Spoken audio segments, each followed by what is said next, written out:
आप देख पा रहे हैं कि बुट्टी बोरी स्थित मोरारजी टेक्सटाइल में भीख मांगो आंदोलन कर्मचारी और कामगार मजदूर इन लोगों ने बुट्टी बोरी से लेकर नागपुर सचिवालय तक मार्च ऑन किया, जिसमें उनके पास जो बैनर है उसमें आपको दिखाई देगा कि भीख मांगो आंदोलन, जिसके तहत वो प्रशासन और शासन को बताना चाहते कि त्योहार मुंह पे है और हमारे घर में खाने के लिए कुछ नहीं, क्योंकि 3 महीने से हमारी पेमेंट नहीं हुई है, सालों से हमारा इंक्रीमेंट नहीं बढ़ा है, कोई पेमेंट बढ़ाने की बात नहीं कर रहा है, जैसा है वैसा। और इसी आंदोलन के तहत पुलिस के साथ मुठभेड़ हुई, जिसके तहत कामगार लोगों को अरेस्ट भी करने की कोशिश की गई, कुछ लोगों को हिरासत में भी लिया गया।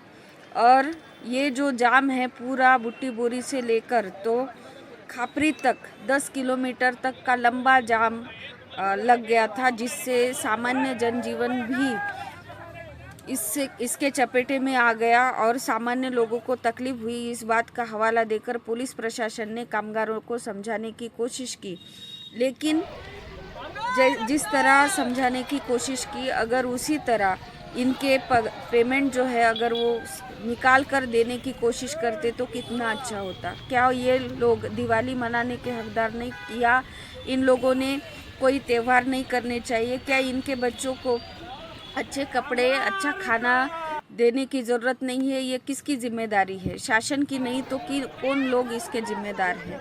आज तक शासन प्रशासन ऐसे कामगारों के मोर्चे को सिर्फ शांत करने की ही कोशिश क्यों करता है, जबकि इन्होंने भी शासन को बताना चाहिए कि देखिए ये कैसे लोग हैं जो भारत के ही नागरिक होकर भूख हड़ताल करना, भीख मांगने की नौबत इनके ऊपर आ गई है। लेकिन हम लोग देखते हैं कि यही लोग हैं जो सरकारें भी बनाते हैं। आप देख रहे हैं जिस तरह वो भीख मांगो आंदोलन के तहत चल रहे हैं, मार्च ऑन कर रहे हैं, यही लोग 75 सालों में सरकार बनाते हुए आप लोगों ने देखा भी होगा। लेकिन हम लोग ये कोशिश नहीं करते कि ऐसी सरकार बने कि कोई कामगार, कोई मजदूर, कोई बच्चे का एजुकेशन उसके ऊपर आपत ना आए। लेकिन हमें समझा ही नहीं कि जब कामगारों के लिए कानून बनाने की बात हो रही थी तब किसी के कानों में जू नहीं रही थी।